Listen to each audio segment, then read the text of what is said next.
It was just another shift at the upscale restaurant for Aisha Carter, a young black waitress juggling long hours and a tight budget, until she stepped into the private dining room of a reclusive millionaire.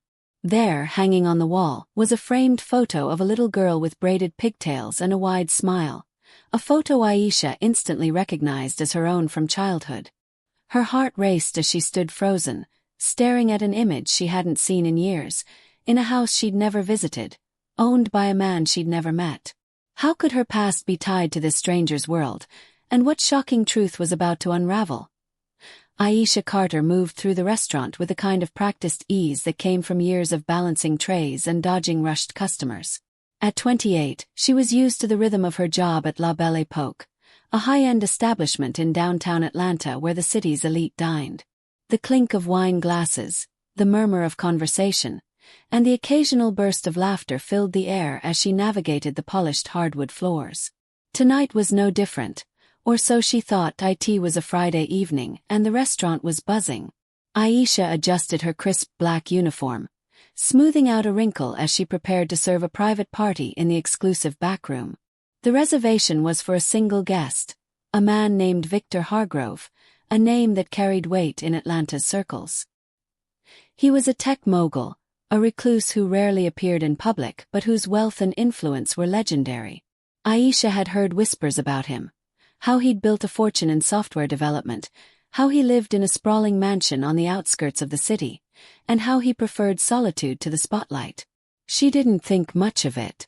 To her, he was just another wealthy patron expecting flawless service. She pushed open the heavy oak door to the private dining room, balancing a tray of appetizers. The room was dimly lit, with a long mahogany table at its center and walls adorned with modern art.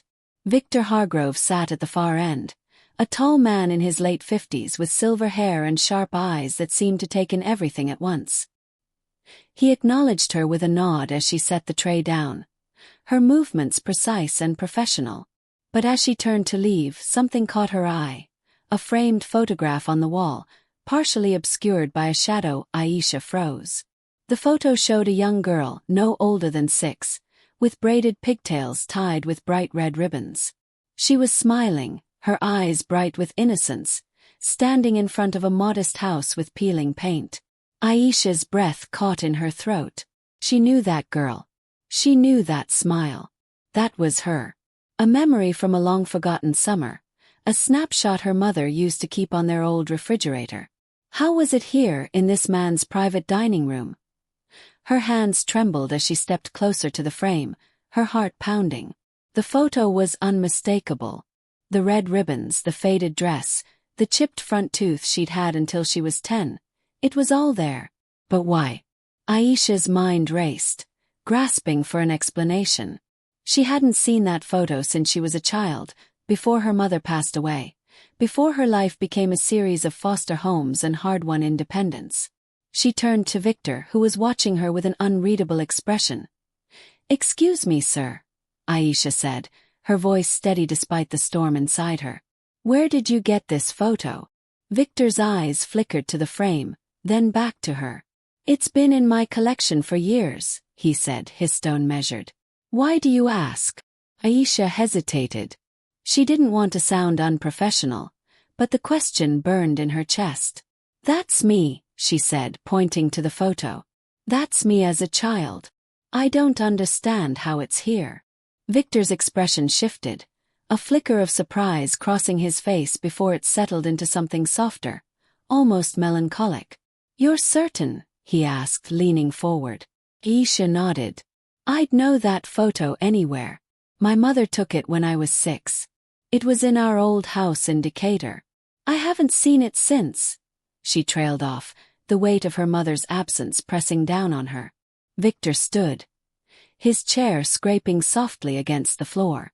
He walked to the photo, studying it as if seeing it for the first time. "This is unexpected," he said, almost to himself. He turned to Aisha, his gaze searching. "What's your name?" "Aisha Carter," she replied, her voice barely above a whisper. Victor's eyes widened, and for a moment, he seemed at a loss for words. He gestured to a chair. "Please sit. I think we need to talk." Aisha hesitated, her instincts screaming to keep her distance, but curiosity, and a need for answers, pulled her forward. She sat, her hands clasped tightly in her lap. Victor returned to his seat, his demeanor calm but intense. "That photo," he began, "came from a storage box I purchased at an estate sale nearly 20 years ago. It was part of a collection of personal items. Letters, photographs, small keepsakes. I didn't know who the girl was, but something about the image struck me. The joy in her smile, the simplicity of the moment. I kept it because it felt significant." Aisha's mind reeled. An estate sale. Her mother's belongings had been sold off after her death when Aisha was 12, scattered to strangers as she bounced between foster homes. But how had this photo ended up in the hands of a man like Victor Hargrove? "Who was your mother?" Victor asked gently.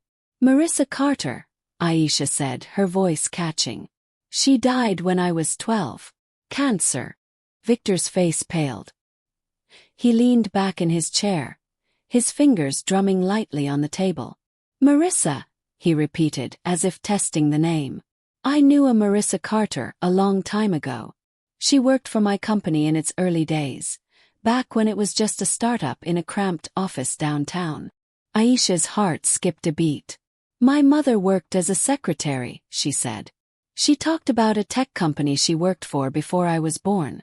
She said it was her favorite job." Victor nodded slowly, his eyes distant. Marissa was brilliant, not just at her job but in how she saw the world. She had this way of making everyone around her feel seen. I was young then, ambitious, focused on building something big.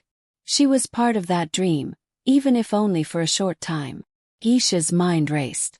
Her mother had rarely spoken about her past, and when she did, it was in fragments. Stories of long hours, kind co-workers, and a boss who'd been demanding but fair. Could that boss have been Victor? "Why did she leave?" Aisha asked. Victor's expression darkened. "She left suddenly. I never knew why. One day she was there, the next she was gone. No notice, no explanation. I tried to reach out but she'd moved, changed her number. It was like she vanished." Aisha swallowed hard. Her mother had never mentioned leaving a job abruptly. But there was something else, a memory tugging at the edges of her mind. Her mother's stories about her early years, about a man she'd cared for deeply but never named. A man who'd been out of reach, tied to a world she couldn't follow. Aisha had always assumed it was her father, a man her mother never spoke of, whose identity remained a blank space in her life. "Mr. Hargrove," Aisha said, her voice trembling, "do you know anything about my father?"